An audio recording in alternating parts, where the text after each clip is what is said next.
الرحمن الرحیم ایاک نعبد و ایاک نستعین.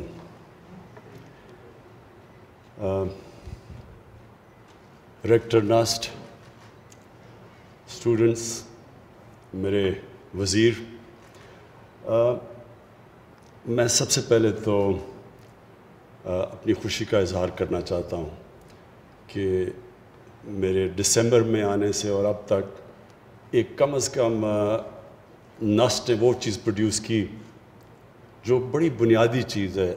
دنیا میں سب سے زیادہ اور پاکستان میں بھی جو لوگ مرتے ہیں وہ ہارٹ ڈیزیز سے مرتے ہیں، اور انفارچونیٹلی وہ بڑا مہنگا علاج ہے. تو اس کی ایک تو آپ نے یہ جو آج اسٹینٹس لوکلی پروڈیوس کیے اور جو اس کی بہت بڑا پرائس ڈفرینشیل ہے، ایک تو یہ کام کیا کہ آپ نے ہمیں ہمارا فارن ایکسچینج بچایا، اور دوسرا کہ موقع دیا کہ اور زیادہ غریب مریضوں کا جن کو ہارٹ ڈیزیز ہے ان کا ہم علاج کر سکیں. تو یہ بہت خوش آئند چیز ہے. میں دو چیزیں پہلے کہنا چاہتا ہوں اور اسٹوڈنٹس آپ سے اس کے بعد جو میں آپ سے جو بات کرنا چاہتا ہوں ہیومن پوٹینشیل پہ، یہ سب کچھ ریلیٹڈ ہے. جو پرابلم پاکستان کا سب سے بڑا پرابلم میں فیس کرتا ہوں وہ ایک مائنڈ سیٹ ہے. تبدیلی پہلے ذہن کے اندر تبدیلی آتی ہے، پھر زمین پہ آتی ہے. ہمارا جو مائنڈ سیٹ جب سے یہ 2 سال میں دیکھ رہا ہوں، جو ہمارے گورنمنٹ کے ادارے بن چکے ہیں، جس طرح ہماری گورنمنٹ فنکشن کرتی ہے، وہ ایک بالکل کوئی کنیکشن نہیں ہے کہ پاکستان نے جانا کس طرف ہے، گورنمنٹ کا کیا رول ہے، گورنمنٹ کے ڈفرینٹ اداروں کا آپس میں کیا کوآرڈینیشن ہونی چاہیے. یہ سب کچھ فریکچر ہو چکا ہے. اور اس کی سب سے بڑی وجہ یہ ہے کہ جو ایک نیشن اپنا ویژن طے کرتی ہے کہ ہم نے جانا کدھر ہے، وہ ویژن بلر ہو چکا ہے، اس میں کلیئرٹی نہیں ہے. اور جب اس میں کلیئرٹی نہ ہو تو جو پھر ایک گورنمنٹ کے ادارے ہیں ان کے اندر بھی پھر کلیئرٹی نہیں رہتی. لیکن سب سے بڑا پرابلم ہمارا اس وقت کیا ہے، اگر میں ایک پرابلم بتاؤں جو سب سے بڑا ہمارا پرابلم یہ ہے کہ کبھی بھی کوئی ملک آگے بڑھ ہی نہیں سکتا جس کی جب 2 سال پہلے ہمیں گورنمنٹ ملی تو $60 ارب کی اس کی امپورٹس ہوں اور اس کی ایکسپورٹس $20 ارب کی ہوں، اور $20 ارب بھی $25 ارب سے $20 ارب پہ آئی ہو. یعنی امپورٹ کم ہو گئی، ایکسپورٹ کم ہو گئی ہو پہلے سے. کوئی دنیا میں ملک ترقی نہیں کر سکتا کیونکہ آپ کی ویلتھ جنریشن ہی نہیں ہوتی. جب آپ کے ملک سے زیادہ ڈالرز باہر جا رہے ہوں اور ملک میں کم ڈالرز اندر آ رہے ہوں تو ملک کبھی خوشحال ہو ہی نہیں سکتا. ہر تھوڑی دیر کے بعد ہمیں IMF کے پاس چلے جانا پڑتا ہے. کیوں IMF کے پاس جاتے ہیں؟ کہ ہمارے پاس ڈالر کی کمی ہو جاتی ہے، ہمارے ریزروز ختم ہو جاتے ہیں. ریزروز نے ختم ہونا ہی ہے جب کہ آپ $40 ارب ٹریڈ گیپ جس ملک میں ہو، وہ پریشر تو ریزروز پہ پڑے گا، فارن ایکسچینج ریزروز پہ. جب ریزروز کم ہوں گے روپیہ گرنا شروع ہو جائے گا. جب روپیہ گرے گا تو مہنگائی آئے گی، کیونکہ ساری چیزیں جو ہم امپورٹ کرتے ہیں، تیل ہے، جو گیس، جو بنیادی جو پھر ٹرانسپورٹ میں جاتی ہیں، جو بجلی بنانے میں جاتی ہیں، سب مہنگی ہو جاتی ہیں. پام آئل امپورٹ کرتے ہیں ہم، گھی مہنگا ہو جاتا ہے، دالیں آج کا امپورٹ، وہ سب مہنگی ہو. جب آپ کا روپیہ گرتا ہے تو وہ ملک غریب ہوتا جاتا ہے. تو سب سے پہلی چیز یہ کہ اگر ہم نے ملک کو ڈیولپ کرنا ہے تو زیادہ ڈالرز کو اندر آنا چاہیے ملک کے بنسبت باہر جانا چاہیے. تو چائنا کی جو ڈیولپمنٹ ہوئی ہے وہ کیوں ہوئی؟ کیونکہ چائنیز لیڈرشپ نے کانشیسلی فیصلہ کیا کہ ہم نے اپنی ایکسپورٹس کو ترجیح دینی ہے، اور انہوں نے جیسے جیسے اپنی ایکسپورٹس بڑھاتے گئے ان کی دولت بڑھتی گئی. اور انہوں نے ایک گورنمنٹ، پھر ساری جو گورنمنٹ تھی اس ساری گورنمنٹ کا کام تھا ایکسپورٹس بڑھانا، اپنے اندر ملک میں زیادہ ڈالرز لے کے آنے. جب ترکی میں پرائم منسٹر اردوغان آئے، تب پرائم منسٹر تھے، تو ترکی کا بالکل ہمارا حال تھا. وہاں بھی ان کو ہر تھوڑی دیر کے بعد IMF کے پاس جانا پڑتا تھا. ادھر بھی ان کی ڈیموکریسی ڈسرپٹ ہوتی رہتی تھی. تو پرائم منسٹر اردوغان نے جو ترکی کی تبدیلی لے کے آئے, انہوں نے پلان کر کے اپنی ایکسپورٹس بڑھائیں, سارے ملک کو لگایا کہ بار بار انہوں نے کہا کہ ہماری, میں نے خود ان کی تقریریں سنی کہ ہماری 3 ٹاپ پرائیورٹیز ہیں, ایکسپورٹس, ایکسپورٹس اور ایکسپورٹس. تو ہم نے تو کبھی کسی سے یہ نہیں سنا کہ آج اگر ہمارا وہ ملک جو سب سے 60s کے اندر ایکچولی ہماری ایکسپورٹس بڑھ رہی تھی, 60s کے اندر پاکستان کا ڈائریکشن ٹھیک تھا, انڈسٹریلائز ہو رہا تھا پاکستان, لیکن 70s کے اندر ایک ڈفرینٹ مائنڈ سیٹ آ گیا, وہ بھی کنفیوز مائنڈ سیٹ کہ سوشلزم, اسلامک سوشلزم, اس کے اندر انہوں نے 22 فیملیز کا نام لے لیا کہ جی ساری دولت 22 فیملیز کے پاس چلی گئی ہے. تو اس کا مقصد یہ ہونا چاہیے تھا کہ 22 فیملیز سے ری ڈسٹریبیوشن کرواتے, اس کا جو بھی پروفیٹیئرنگ کو ختم کر کے پروفٹ میکنگ کو اٹریکٹیو کرتے تاکہ اور انویسٹر آتے, 22 کی جگہ اور فیملیز ہو جاتی. لیکن وہ پیسہ جو ان سے ویلتھ کریشن ہوتی وہ پھر نیچے جاتی, تو نیچے سے لوگوں کو اوپر اٹھاتے, جو چائنا نے کیا ہے. بدقسمتی سے وہ مائنڈ سیٹ آ گیا, نیشنلائزیشن آ گئی, ہماری جو ساری انڈسٹریلائز ہو رہا تھا پاکستان اس کو چوک کر دیا, اور آج تک پاکستان اس مائنڈ سیٹ سے نہیں نکلا. تو یہ جو آپ نے, یہ بڑا اچھا سٹیپ ہے کہ ہم نے فیصلہ کیا کہ ہم اپنے سٹینڈس بنائیں گے. ہم ان دنیا میں کم ملک ہیں جو کہ اپنے آپ سٹینڈس بنا رہے ہیں, اور ایکچولی جو ملک نیوکلیئر ٹیکنالوجی ڈیولپ کر سکے تو اس کے لیے تو اور بہت چیزیں آسان ہونی چاہیے تھیں, لیکن یہ فریکچر تھا. ہماری ڈیفنس پروڈکشن کئی دفعہ ایک جو نیوکلیئر ٹیکنالوجی ڈیولپ کر رہی تھی اس کی کوئی پرائیویٹ سیکٹر سے کنیکشن نہیں تھی. امریکہ کے اندر جو ساری گروتھ ہوئی ہے پرائیویٹ سیکٹر میں, وہ کنیکٹ ہوئی ہے ان کی ڈیفنس پروڈکشن سے, اور ملے ہوئے ہیں وہ اکٹھے, تو وہ پاس آن کرتے ہیں ایک دوسرے سے, گین کرتے ہیں. تو ہمارا کوئی کنیکشن نہیں تھا. پھر دوسرا کہ جو انڈسٹری کی اور جو ایکیڈیمیا کی جو لنکیجز تھی وہ بھی نہیں تھی, کیونکہ ساری دنیا میں یہ کنیکٹڈ ہوتے ہیں. آکسفورڈ یونیورسٹی میں انڈسٹریز کنیکٹڈ ہوتی ہے ویریس کالجز سے اور فیکلٹیز سے, اور اسی طرح پھر وہ دونوں ایک دوسرے کو بینیفٹ کرتی ہیں. یہاں ہم گریجویٹس پروڈیوس کرتے ہیں, وہ بیچارے بے روزگار پھر رہے ہوتے ہیں کیونکہ کنیکشن ہی نہیں ہے ان کا انڈسٹری کے ساتھ یا جو پاکستان کی نیڈز ہیں. تو یہ بھی دوسری چیز بہت صحیح ڈائریکشن کے اوپر آپ نکل گئے ہیں, کیونکہ جس طرح فواد چودھری نے کہا, اصل چیز تو ایک ملک کبھی بھی صرف کاٹن بیچ کے, یا جس طرح ملیشیا ایک وقت پہ پرائمری پروڈکٹس ربر اور ٹن بیچ رہا تھا, اس سے تو کبھی وہ ایک قوم نہیں اوپر جا سکتی. قوم تو جب ویلیو ایڈ کرتی ہے اپنے پروڈکٹس پہ تو تب اوپر جاتی ہے. تو چھوٹا سا سنگاپور اگر اس کی 300 ارب ڈالر سے زیادہ ایکسپورٹس ہیں اور ہم 22 کروڑ کے لوگ اور ہماری 25 ارب ڈالر کی اگر ایکسپورٹس بھی ہیں, تو اس میں ایک بڑا غلط ڈائریکشن پہ پاکستان نکلا ہوا تھا. تو اب یہ اس کو ڈائریکشن کو ٹھیک کرنا ہے اور مائنڈ سیٹ کو ٹھیک کرنا ہے. جو ہمیں چیلنج آ رہا ہے, گورنمنٹ ڈپارٹمنٹس کو بتانا ہے کہ آپ کا کام ہے کہ اس ڈائریکشن پہ جو بھی ایکسپورٹ انڈسٹری, جو بھی ایکسپورٹس کی طرف جا رہا ہے, جو انڈسٹریلائز پاکستان کو کرنا چاہتا ہے, ویلتھ کریشن کی طرف جاتا ہے, ساری گورنمنٹ ڈپارٹمنٹس کو اس کی مدد کرنی چاہیے. ایف پی آر کو مدد کرنی چاہیے. جو باقی ہماری جتنے بھی جس کو ریڈ ٹیپ کہتے ہیں, وہ بجائے ان کی مدد کرنے کے رکاوٹیں ڈال دیتے ہیں ان کے راستے میں, کیونکہ مائنڈ سیٹ ابھی تک وہی سوشلسٹ مائنڈ سیٹ ہے کہ پروفٹ میکنگ کو کرائم سمجھا جاتا ہے. وہ 70s میں مجھے ابھی بھی یاد ہے کہ جو 70s کے پولیٹیشنز تھے, ان میں ایک ہمارے ساتھ بھی آئے. ہم نے جب پارٹی شروع کی تو مجھے وہ یاد ہے, وہ اپنی تقریر شروع ہی کرتے تھے جاگیردار کو پہلے برا بھلا اور اس کے بعد سرمایہ کار کو برا بھلا. تو اگر سرمایہ کاری نہیں ہوگی, انویسٹمنٹ نہیں ہوگی, تو ملک آگے کیسے بڑھے گا, ویلتھ کریشن کیسے ہوگی. جو ہمارا گورنمنٹ کی جو ہم کوشش کر رہے ہیں, آپ مائنڈ سیٹ چینج کر رہے ہیں کہ ویلتھ کریشن, ایک ملک کے اندر انویسٹمنٹ ہو, بزنس چلے, باہر سے لوگ آئیں. جو ہمارے سب سے بڑا پاکستان کا ساسا اوورسیز پاکستانی ہے. لوگ اس چیز کو سمجھتے نہیں ہیں کیونکہ لوگوں کا انٹریکشن ان سے نہیں ہے.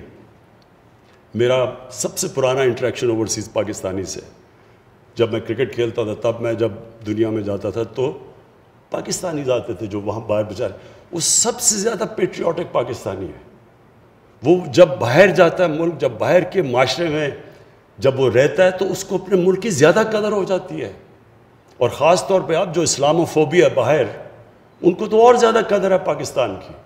ہم تو وہ خوش قسمت ملک ہیں, اگر ہم اپنی انوائرمنٹ ٹھیک کر دیں, اگر ہم ریسیپٹیو ہو جائیں, تو سب سے زیادہ اس ملک کو جو بینیفٹ کرے گا وہ اوورسیز پاکستانیز ہیں. ان کا سکلز ہیں, ان کے پاس ہر چیز میں ایکسپرٹیز بیٹھی ہوئی ہے باہر, زبردست انٹرپرنرز باہر بیٹھے ہوئے ہیں, ہر ایریا میں پروفیشنلز بیٹھے ہوئے ہیں. ہم نے صرف ایک ملک میں ماحول پیدا کرنا ہے تاکہ وہ واپس آئے. بدقسمتی سے جب ہماری گورنمنٹ شروع میں آئی تو مجھے بڑی افسوس ہوا کہ ہم وہ ماحول نہیں پیدا کر پائے. ایک دم آ گیا کہ جی یہ ڈیول نیشنل ہے, یہ تو جس طرح کوئی غدار ہو گیا. بھئی وہ ڈیول نیشنل کیوں بنا ہے؟ کیونکہ پاکستان کا بدقسمتی سے ہم نے اپنی فارن پالیسی اتنی بری طرح کنڈکٹ کی, ہمارا امیج اتنا برا تھا کہ ہر پاسپورٹ ٹریول کرنا مشکل ہو گیا تھا. تو ہم ان کو اس چیز پہ یہ نہ سمجھے, وہ لوگ ترستے ہیں پاکستان کے لیے, اور ان کے لیے صرف ہم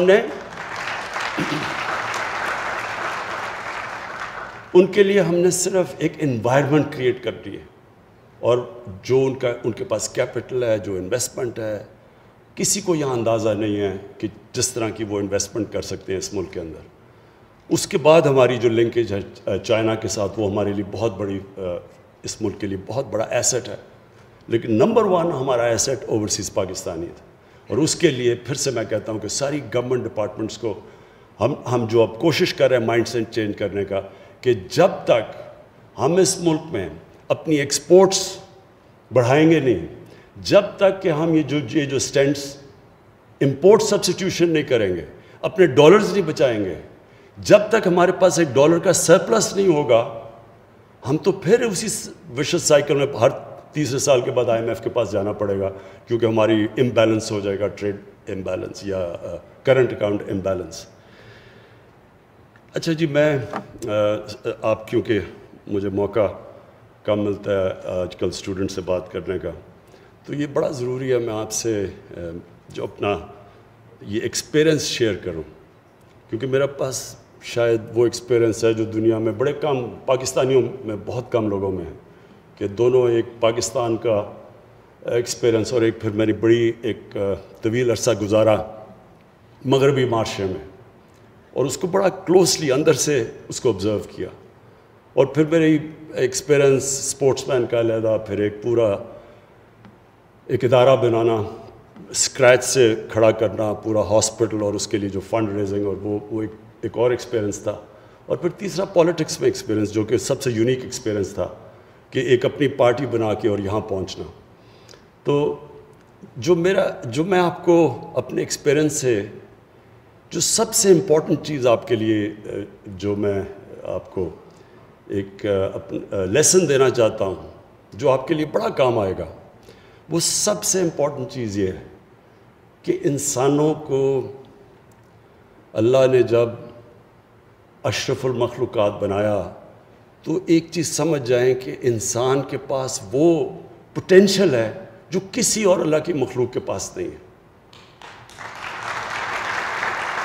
جب اللہ نے فرشتوں کو کہا کہ انسان کے سامنے جھکو, تو وہ بڑا ریلیونٹ آپ کے لیے سمجھنا ہے کہ اللہ نے جب شیطان نے نہیں جھکا تو اللہ نے تب کہا کہ میں نے ان کو وہ پاور دی ہے جو تمہیں بھی نہیں دی, جو وہ نالج دی ہے.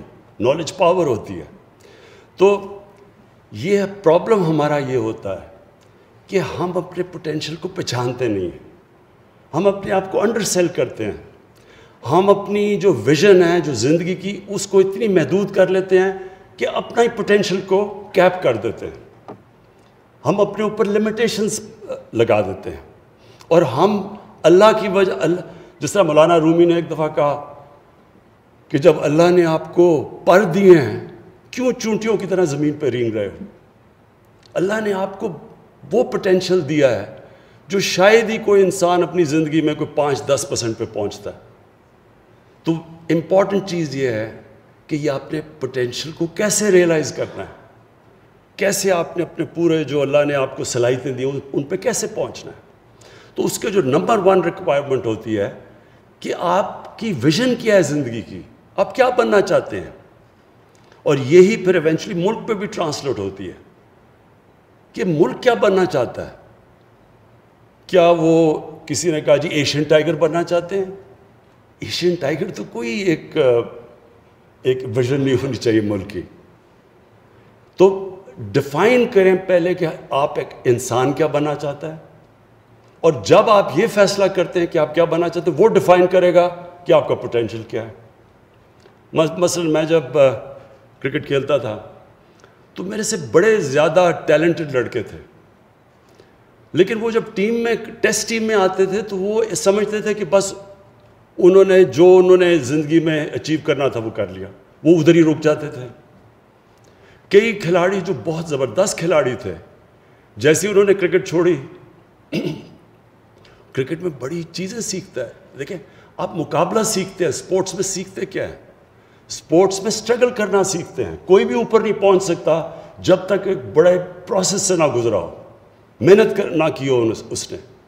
تو جب آپ اوپر پہنچ جاتے ہیں اور آپ ریٹائر ہو گئے، اب جب ریٹائر ہوتا ہے انسان تو کیا اس کا مطلب بس وہ ساری زندگی اب کرکٹ کی باتیں کرتا رہے؟ تو اس کا وہی پوٹینشیل ختم ہو گیا. لیکن اگر اس نے سیکھ لیا سٹرگل کرنا، تو میری کنٹینشن ہے وہ کسی بھی پروفیشن میں کوئی بھی کام کرنا چاہے وہ کر سکتا ہے، کیونکہ وہ بیسکلی اس کو ایک چیز سمجھ آ گئی کہ زندگی میں اوپر جاتا ہے کیسا انسان. اور اس لیے ہر چیز کے اندر آپ خود ڈیفائن کر سکتے ہیں کہ میں کیا بننا چاہتا ہوں. اس لیے ایک چیز یاد رکھنا کہ انسان کا جو پوٹینشیل ہے وہ لمٹ لیس ہے. آپ جو چاہتے ہیں بن سکتے ہیں، اور اپنی سوچ چھوٹی نہ رکھیں. جو سب سے چھوٹی سوچ ہوتی ہے، جو ویژن ہوتی ہے، وہ پیسہ بنانا ہے. میں اپنی زندگی میں بڑے قابل، اپنی یونیورسٹی میں بھی ملا، ایچ ایس این میں بھی بڑے قابل لڑکے تھے، لیکن وہ کیوں زیادہ اوپر نہیں گئے؟ مطمئن ہو گئے مٹیریل کمفرٹ سے. جو مٹیریلزم جس کی صرف ویژن یہ اس پہ رک جاتی ہے کہ میں نے پیسہ بنانا ہے، میں نے کمفرٹ کرنا ہے، یہ بڑی چھوٹی ویژن ہوتی ہے. جو میرا نچوڑ ہے زندگی کا وہ یہ کہ ساری زندگی کا فلسفہ نماز کے اندر اس چیز پہ آ جاتا ہے جو آپ اللہ سے مانگتے ہیں کہ اللہ مجھے ان کے راستے پہ لگا جن کو تو نے نعمتیں بخشیں، ان کے نہیں جو غلط راستے اپنی تباہی کے راستے پہ چلے گئے. یہ جو اللہ کہتا ہے نا 5 وقت نماز پڑھو، یہ بھی بائی دا وے میں نے بڑی لیٹ اپنی زندگی میں اس چیز کو سمجھا. یہ ہے زندگی کا آپ کا فلسفہ. کیونکہ جب آپ اس کے اوپر غور کریں گے تو کس کو اللہ نے نعمتیں بخشی؟ اپنے پیغمبروں کو. سب سے زیادہ جو ان کے حبیب تھے نبی صلی اللہ علیہ وسلم، ان کو نعمتیں بخشی. تو کیا ان کی زندگی آسان تھی؟ کمفرٹیبل زندگی تھی؟ بڑی مشکل زندگی تھی. جیسے ہی اللہ نے ان کو کہا کہ پیغام دو دنیا میں جا کے، تو جیسے ہی وہ اللہ کے پیغمبر بنے ان کی زندگی تو مشکل ہوتی گئی. تو کیا ہم وہ مشکل زندگی مانگ رہے ہیں؟ وہ ہے. اور اس کے اندر جو دوسری چیز اب آتی ہے کہ ہم سب کیا چاہتے ہیں زندگی میں؟ خوشی چاہتے ہیں نا. ہم جو بھی چیز ہم سمجھتے ہیں پیسہ بنائیں گے تو ہمیں خوشی مل جائے گی، ہم سمجھتے ہیں کہ شادی ہوگی، بچے ہوں گے، خوشی مل جائے گی، ہم خوشی ڈھونڈ رہے ہوتے ہیں نا. تو یہ کیوں اللہ نے کہا ہے کہ ہم صرف ایک چیز مانگے نماز میں، ان کے راستے پہ لگاؤ جن کو تو نے نعمتیں بخشی. تو ان سارے پیغمبروں کے بڑے مشکل راستے تھے، اور سب سے بڑے جو اللہ نے سب سے زیادہ جو اللہ کے سب سے قریب تھے انسان، ان کی تو آپ زندگی پڑھ لیں. جو 23 سال تھے نبوت کے بعد، وہ بڑے مشکل تھے ان کے لیے. لیکن اس سے کیا چیز اور سامنے آتی ہے کہ ہم جو خوشی ڈھونڈتے ہیں، ہم ڈھونڈتے ہیں جسمانی خوشیوں کے اوپر، پیسے سے اور جو بھی نشے سے. یہ ساری عارضی پلیجر سیکنگ کو ہم کنفیوز کر دیتے ہیں خوشی سے. خوشی آتی ہے جب آپ کی روح خوش ہوتی ہے، روح آپ کی تب خوش ہوتی ہے، روح کنیکٹڈ ہے اللہ کے ساتھ، اس لیے روح آپ کی تب خوش ہوتی ہے جب اس راستے پہ چلیں جن کو اللہ نے نعمتیں بخشی۔ یہ ایکچولی میری ساری زندگی کا یہ تجربہ یہ ہے کہ ہم ڈھونڈتے ہیں خوشی غلط جگہ۔ ہم جب شروع میں یہاں فلمیں دیکھتے تھے، ویسٹرن فلمیں، جب میں پہلی دفعہ انگلینڈ گیا تو ہماری عجیب عجیب کانسیپٹ تھے خوشی کے، کہ خوشی کیا ہے، ہم یاٹ پہ جا رہے ہیں سمندر میں، یہ بڑی خوشی ہے جناب، بیچ پہ وہ ہم تو یہ دیکھتے تھے نا، ہم نے تو فلموں میں دیکھا ہوتا۔ تو جب ہم بیچ پہ پہنچے کرکٹ کی وجہ سے تو ہم نے دیکھا ہم پاگل ہو گئے، گرمی کے اندر ہم لیٹے ہوئے ہیں، ہم یہاں 6 مہینے گرمی سے بچتے ہیں، ادھر ہم گرمی میں لیٹے ہوئے ہیں کہ جناب، کیونکہ ہم نے سنا تھا یہی ہے خوشی کا طریقہ۔ یا پھر وہ کشتی پہ جاؤ جی، یاٹ کے اوپر ہالیڈیز، وہ بھی جب گئے مجھے تو سی سکنس ہو گئی دوسرے دن۔ تو ہم خوشی جو سمجھتے ہیں کہ جدھر خوشی ہے ادھر نہیں ہے، خوشی آپ کو ملتی ہے جب آپ کی روح خوش ہوتی ہے۔ اور روح خوش میری کب ہوئی؟ کیونکہ مجھے تو کرکٹ میں سب سے زیادہ اپنے جب میں کھیلتا تھا اللہ نے مجھے وہ کامیابی دی اور وہ ہائٹس دی جو اس وقت تو کسی کو نہیں ملی تھی۔ لیکن جب شوکت خانم کینسر ہاسپٹل کا دروازہ کھلا پہلے دن، میں آپ کو بیان نہیں کر سکتا کہ جو مجھے خوشی تب ملی۔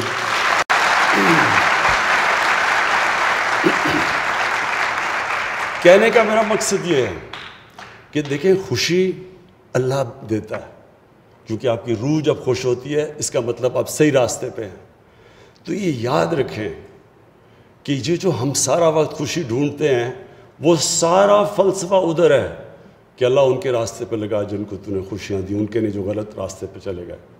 یہ آپ کو قرآن بار بار کہتی ہے کہ سوچو، ڈیلیبریٹ کرو، جائزہ لو، اپنی زندگی کا دیکھو، ہر جگہ اللہ کے اشارے ہیں۔ جتنا آپ اس کے اوپر کانسنٹریٹ کریں گے کہ وہ آپ کو شو کرے گا کہ آپ کا راستہ کیا ہے، جو آپ کا قبلہ کیا ہے، زندگی کا مقصد کیا ہے۔ 2 چیزیں سائنس آپ کو کبھی نہیں بتا سکے گی کہ اس دنیا میں آنے کا مقصد کیا ہے، اور جب ہم مرتے ہیں تو اس کے بعد ہمیں کیا ہوتا ہے۔ اس کی صرف اور صرف آنسر اللہ نے جتنے بھی دنیا میں اپنے مذہب دیے ہیں انہی کے اندر صرف آنسر ہے، کسی سائنس میں نہیں اس کی آنسر۔ اور وہ اس کے اوپر وہ سارا فلسفہ ختم ہو جاتا ہے اس چیز کے اوپر کہ اللہ ان کے راستے پہ لگا جن کو تو نے نعمتیں بخشی۔ آپ سب کے لیے جو سب سے امپورٹنٹ چیز ہے کہ آپ کی ویژن کیا ہے، یہ ڈٹرمن کرے گا آپ کا پوٹینشیل کتنا ہوگا، کدھر تک آپ دنیا میں پہنچیں گے۔ نمبر 2، جتنی آپ کی بڑی ویژن، اونچی ویژن ہوگی، اتنی آپ کو مشکلوں کا سامنا کرنا پڑے گا۔ زندگی جب آپ سٹرگل کر رہے ہوتے ہیں اور جب آپ بڑی کسی بھی ویژن کی طرف جا رہے ہوتے ہیں، کبھی اسٹریٹ لائن میں زندگی نہیں جاتی، ہمیشہ سائیکلز میں جاتی ہے۔ جو آپ کو آپ کی کامیابی وہ ڈپینڈ کرے گی کہ آپ دونوں اوپر اور نیچے سائیکل پہ آپ کیسے ریئیکٹ کرتے ہیں۔ جو اوپر کے سائیکل کے اوپر کمپلیسنٹ ہو جاتا ہے اس کا مطلب کہ اس کا نیچا سائیکل زیادہ ہو جاتا ہے، اور جو نچلے سائیکل کے اوپر جب برا وقت ہوتا ہے اس میں سیکھتا ہے، سول سرچنگ کرتا ہے، اپنی غلطیوں کا جائزہ لیتا ہے، پھر محنت کر کے پھر جب آتا ہے تو اس کا سائیکل وہ اور اوپر چلا جاتا ہے۔ اس طرح دنیا کی زندگی کی سٹرگل جاتی ہے۔ جو نچلے سائیکل کے اوپر ڈیمورلائز ہو جاتا ہے، بڑے بڑے بزنسز میں نے اپنی زندگی میں دیکھے، جب ان کو لاس ہوا، جب بزنس میں پرابلمز آئے تو انہوں نے شارٹ کٹ لے لی، انہوں نے فراڈ کر دیا بچنے کے لیے۔ تو جب آپ نچلے سائیکل کے اوپر ڈیمورلائز ہو جاتے ہیں، آپ کوئی فراڈ کرتے ہیں، وہ آپ کی زندگی کا پوٹینشیل ختم ہو جاتا ہے، اس کا مطلب کہ آپ اوپر نہیں واپس آ سکتے۔ تو جو نچلے سائیکل کے اوپر جب مشکل وقت ہوتا ہے اس میں صبر کرتا ہے، اللہ قرآن میں کہتا ہے کہ میں تمہیں بار بار آزماؤں گا۔ اللہ کی آزمائش بار بار آتی ہے۔ نبی صلی اللہ علیہ وسلم کے اوپر کتنی آزمائشیں آئیں، تو کبھی کسی نے آپ ان کی کتنی بھی لائف ہسٹری پڑھیں، کبھی کسی نے ان کو ڈیمورلائز دیکھا، کبھی کسی نے ان کو دیکھا کہ وہ ڈپریس ہو گئے ہیں۔ وہ ہر آزمائش کو لیتے تھے اللہ کی طرف سے، اور پھر جو مقام اللہ نے ان کو دیا، تو کسی نے بھی، آپ چاہے اسلام کے آپ مسلمان ہیں یا نہیں، دنیا کی تاریخ میں کسی انسان کو وہ مقام ملا ہی نہیں، نہ مل سکتا ہے جو نبی صلی اللہ علیہ وسلم کو ملا. اور اس کی وجہ ہے، اور اسی لیے قرآن کے اندر ہمیں کہا گیا کہ ان کی زندگی سے سیکھو، ان کی سنت پہ چلو. یہ بھی بڑا امپورٹنٹ ہے آپ کے لیے سمجھنا. میں نے کئی دفعہ لوگوں سے بات کرتا ہوں اس چیز کی، تو لوگ مجھے کہتے ہیں کہ جی وہ تو اللہ کے پیغمبر تھے، تو ہم ان کی زندگی کیسے ہم ان کو کیسے فالو کر سکتے ہیں؟ قرآن نے اس لیے ہمیں کہا ہے، اللہ کو نہیں پتا وہ ان کے پیغمبر تھے، لیکن اللہ نے ہمیں کہا ہے کہ ان کی زندگی پہ چلو، ان کی زندگی سے سیکھو، ان کی سنت پہ چلو. مطلب اس کا یہ ہے کہ اگر آپ نے اوپر جانا ہے تو ان کی زندگی سے سیکھو، کیونکہ وہ ایک رول ماڈل ہے، ان کو اپنا رول ماڈل بناؤ. ہم ان کو صرف یعنی جو نیگیٹو سائڈ ہے سیکولرزم کی، ہم یہ کیا کر دیتے ہیں کہ اس کو دین کے اندر ساری نبی صلی اللہ علیہ وسلم کی زندگی اور قرآن کو دین کی طرف کر دیتے ہیں اور اپنی زندگی کو علیحدہ کر دیتے ہیں. یہ ہمارا سب سے بڑا پرابلم ہے. وہ ہماری ڈیلی زندگی کے اندر لیسنز آتے ہیں. جتنی آپ ان کی زندگی اسٹڈی کریں گے، آپ کو ہر وقت زندگی کے اندر وہ ڈائلیماز ہوں گے. 5 وقت کی نماز کیوں ہے؟ کیونکہ دن میں، مجھے کئی دفعہ دن میں کتنی دفعہ ہوتا ہے کہ 2 راستے آ جاتے ہیں، اس راستے پہ جانا ہے، اس راستے پہ جانا ہے. کئی دفعہ آپ کو یہ پرابلم، آپ کو ہر وقت جتنی آپ اسٹرگل کرتے رہیں گے، آپ کے سامنے 2 راستے آ جائیں گے.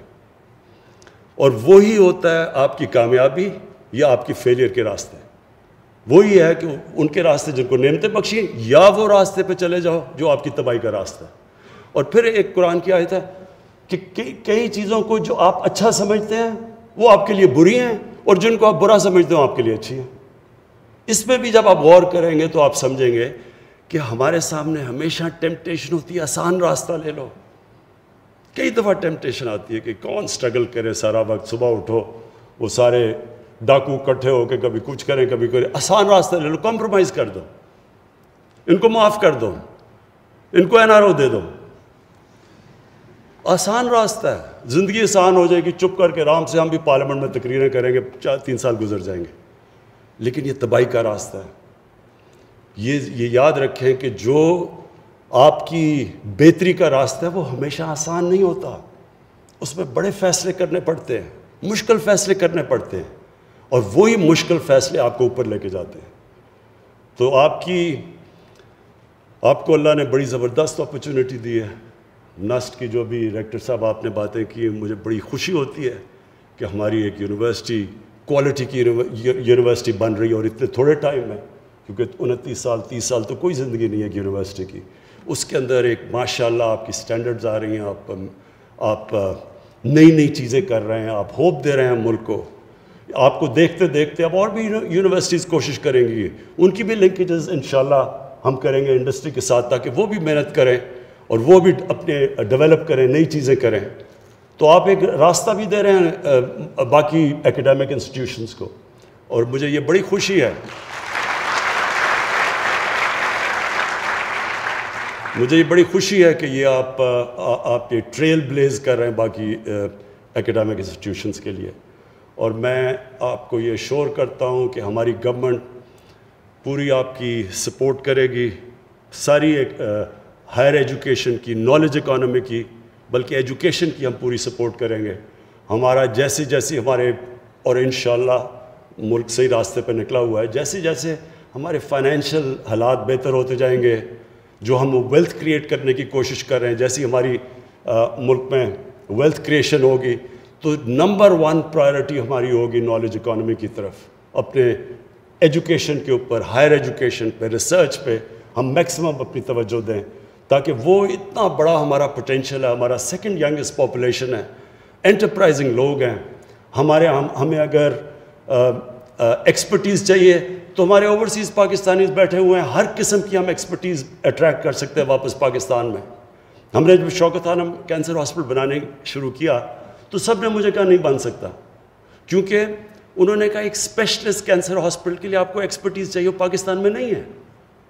جس طرح مڈل ایسٹ کے اندر جتنے بھی کینسر ہاسپٹلز ہیں ان کے اندر ایکسپرٹیز ساری باہر سے دنیا فارنرز آ کے کام کرتے ہیں، لیکن ہم کیوں بنا سکے؟ کیونکہ ہمارے پاس باہر ہر قسم کے ایکسپرٹس بیٹھے تھے، ڈاکٹرز بیٹھے تھے. جیسے ہم نے ان کو انوائرمنٹ دی وہ پاکستان آ گئے اور انہوں نے وہ ایک کامیاب ہاسپٹل چلا دیے، جو کہ آج دونوں شوکت خانم کو ایک انٹرنیشنل اکریڈیٹیشن ہے جوائنٹ کمیشن انٹرنیشنل کی، یہ دنیا میں سرٹیفائی کرتے ہیں ہاسپٹلس کی کوالٹی. تو 4 پاکستان میں ہاسپٹلز ہیں جو جوائنٹ کمیشن انٹرنیشنل کے سرٹیفائڈ ہیں، 2 ان میں سے شوکت خانم لاہور اور پشاور ہے. میں پھر سے جی آپ کو مبارک بھی دیتا ہوں، اور آخر میں میرا لاسٹ ورڈ آپ سب کے لیے، اپنے اسٹوڈنٹس کے لیے یہ ہے کہ دیکھیں، جب میں کرکٹ کھیلنے گیا پہلی دفعہ انگلینڈ، 18 سال کا تھا میں، تو ہمارے سینئر پلیئرز نے ہمیں کہا کہ، اور ان دنوں میں تو نئی نئی آزادی ملی تھی نا، تب تو بڑا انفلوئنس تھا کلونیلزم کا، تو انہوں نے کہا کہ دیکھو انگریز سے تو جیتنا کا سوال ہی نہیں پیدا ہوتا، ہم اگر عزت سے ہار کے آگے تو بہت بڑی کامیابی ہوگی. اب یہ سوچیں کہ 18 سال کا لڑکا وہ بڑے خواب دیکھ رہا تھا، اور انہوں نے آگے سے کہتے کہ جی عزت سے ہار گئے تو بہت بڑی کامیابی ہوگی. تو مائنڈ سیٹ تھا. اور وہ 10 سال تک جب میں کرکٹ کھیلتا رہا، ہماری ٹیمیں اچھی بھی ہو گئی، ہم جیتے ہوئے میچ ہار جاتے تھے کیونکہ ہمارے میں سیلف بلیف ہی نہیں تھا. ہم اپنے آپ کو بلیو ہی نہیں کرتے تھے کہ ہم جیت سکتے ہیں. اور جب اس کے بعد ہماری جو 80s کے اندر ٹیمیں آئیں، وہ اتنی اچھی ٹیمیں نہیں تھیں. جو کرکٹ جانتے ہیں 70s میں ہماری زیادہ کوالٹی کے پلیئرز تھے 80s کے بنسبت، لیکن وہ ٹیم اس لیے جیتنا شروع ہو گئی، اس کا مائنڈ سیٹ چینج ہو گیا، سیلف بلیف آ گیا کہ ہم جیت سکتے ہیں.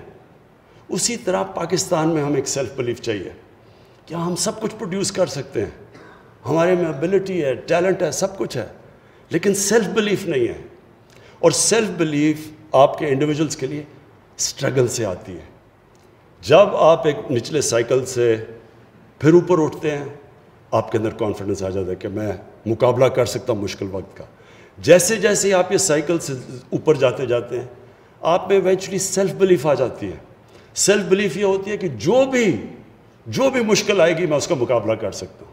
اور وہ ہوتی ہے پھر ایک وننگ سوچ آ جاتی ہے. وہ ایک قوم میں آ جائے قوم اٹھ جاتی ہے، وہ ایک انڈیویجول میں آ جائے وہ اوپر آ جاتا ہے.